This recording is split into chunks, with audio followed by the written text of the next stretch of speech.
you had an option to choose a sheer 30% pigment in a lip gloss or a pulpy 70% pigment in the same lip gloss and in the same shade as the 30%, which one would you pick? That is the concept of Fwee's 3D voluming glosses.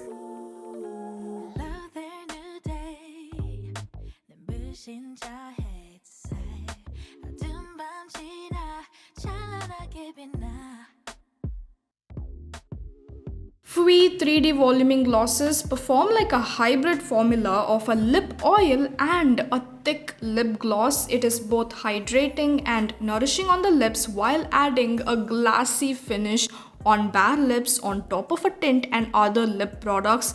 It's thick enough to fill in the fine lines and wrinkles on the lips without feeling sticky or gooey.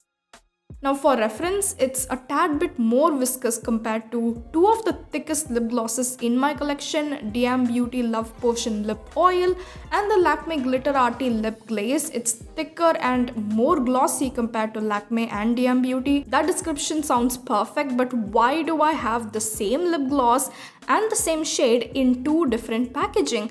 Take any lip gloss. If you belong to the medium deep to deeper skin, I'm sure you've felt like some lip glosses are either too sheer or they straight up look like oil paint on the lips. Sometimes with lip glosses, it feels like there's no middle ground, and this is where 3D voluming glosses really shine. Fwee came up with two types of saturation, a 30% pigment that looks sheer with a very light hint of color, and a 70% pigment that is vivid enough to show up on deeper skin without sabotaging the clean girl aesthetic that is so popular in K-beauty. I do have to emphasize that on Indian skin and on pigmented lips, both 30% and 70% perform sheer. It's just that with 30%, the pigment is barely there, perfect to pair it with your natural everyday makeup, while 70% gives sheer to medium coverage.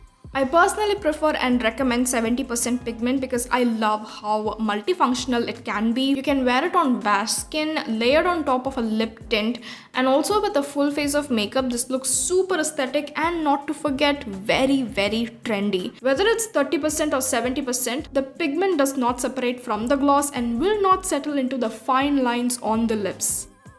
If that was not innovative enough, 3D voluming gloss range feature a 3D changing gloss called Scene Black. It's a deep, muted, grayish purple lip gloss. If you happen to have a muted olive or muted cool toned skin tone, and if majority of lipsticks look way too bright against your muted skin, 3D changing gloss helps to balance the vibrancy of a shade. It mutes it down and of course adding a glassy finish. The wand of Scene Black is very similar to Rom&nd Glasting Water Gloss. Silicone tip applicators like these lets you to coat the formula without picking up the existing formula that is underneath. We happen to have something like this in India. For example, LAMEL Subliminal Lip Glow Oil in Neo-Noir. Compared to LAMEL, Scene Black is even more pigmented.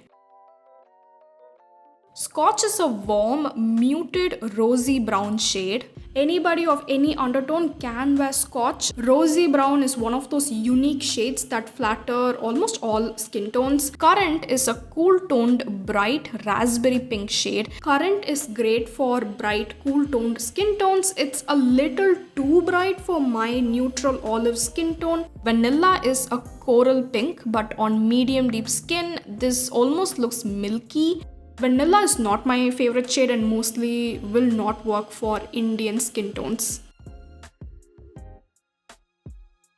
My favorite must-have shades for brown skin are 70% Scotch, 30% Currant, and Scene Black. I love the fact that you do get to control the intensity of your lip gloss without compromising on the shades.